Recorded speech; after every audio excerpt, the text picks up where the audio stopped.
तो आज का हम लोग का क्वेश्चन है, क्वेश्चन नंबर 7 दे रखा है कि in the figure above ABCD is a rectangle and triangle AFE and triangle EFC are equilateral triangles.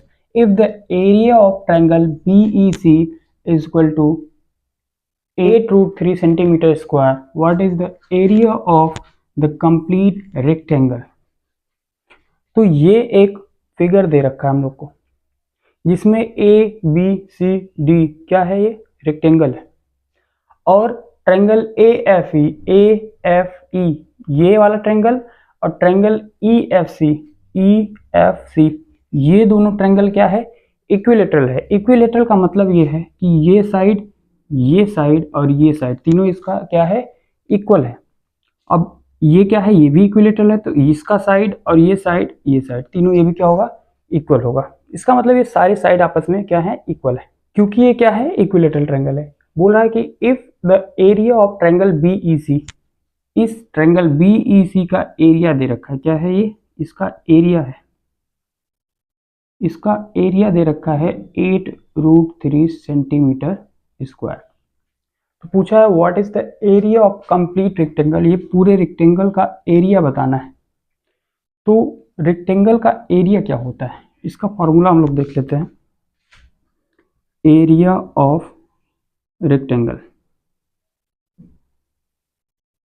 किसी भी रेक्टेंगल का एरिया होता है लेंथ इनटू ब्रेड्थ, ये होता है इसका फॉर्मूला। तो हम लोग को क्या पता करना है, इसका लेंथ मिल जाए पूरा ये और इसका ब्रेड्थ मिल जाए, तो इसका एरिया हम लोग निकाल सकते हैं।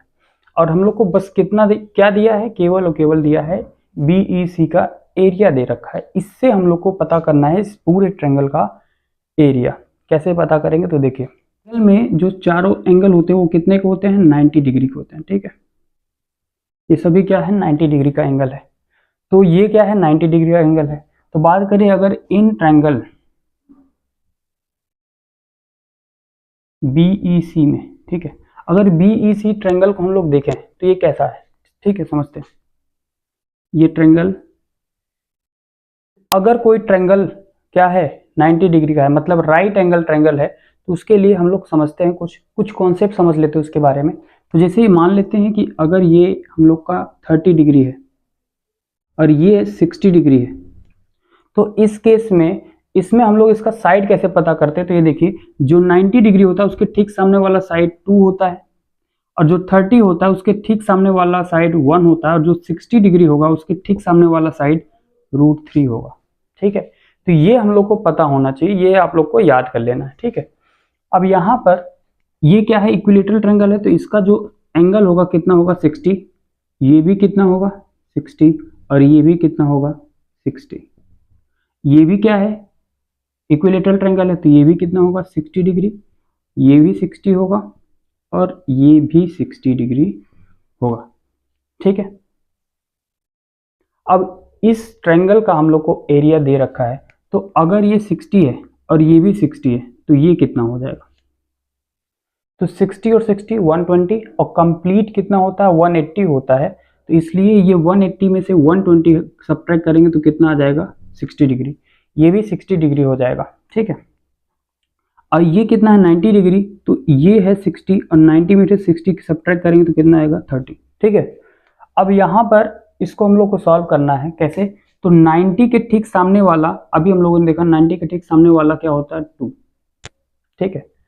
60 के ठीक सामने वाला जो साइड होता है वो कितना होता है, √3, और जो 30 के ठीक सामने वाला साइड होता है वो होता है 1, ठीक है।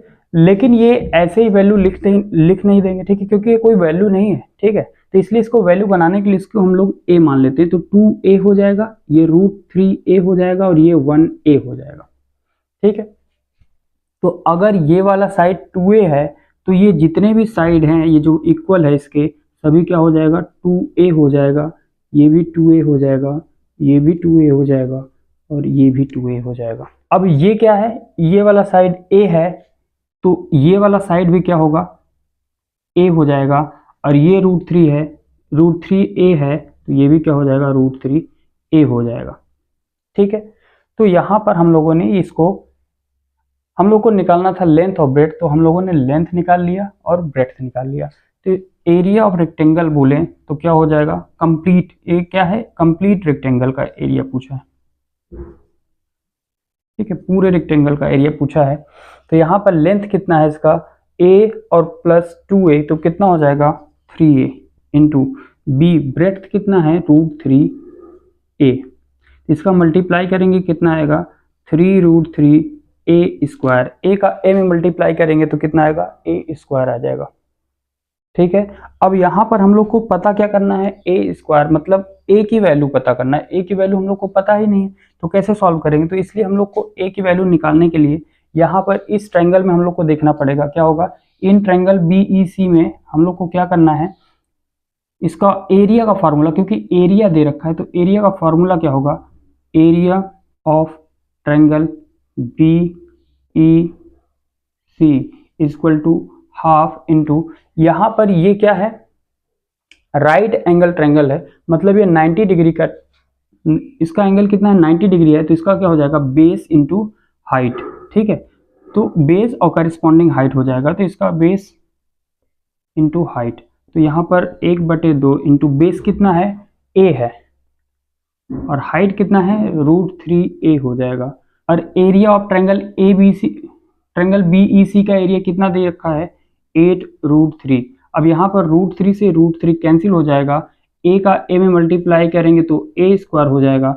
अब ये 2 कहाँ है, अपॉन में है, तो ये लेफ्ट साइड आएगा तो कितना हो जाएगा 8 2 जा 16, तो ये 16 हो जाएगा, और a स्क्वायर की वैल्यू 16 है तो a की वैल्यू कितना हो जाएगा 4। 16 को हम लोग लिख सकते हैं 4 का स्क्वायर। अब ये स्क्वायर को काट देगा तो कितना आ जाएगा, a की वैल्यू 4 आ जाएगा। तो हम लोग को a की वैल्यू फाइंड करना था, तो हम लोगों ने a की वैल्यू फाइंड कर लिया। अब इसी में पुट कर देंगे तो 3√3a स्क्वायर, तो a की जगह पर क्या हो जाएगा 4 का स्क्वायर, तो यहाँ पर हो जाएगा 3√3, 4 का स्क्वायर 16 हो जाएगा, और 16 3 जा 48√3, इसका आंसर आ जाएगा सेंटीमीटर स्क्वायर, इसका आंसर आ जाएगा। तो कौन सा ऑप्शन है 48√3, ऑप्शन नंबर सी इसका राइट आंसर है। तो आज हम लोगों ने ये क्वेश्चन भी सॉल्व कर लिया, अब हम लोग नेक्स्ट क्वेश्चन करेंगे। ओके।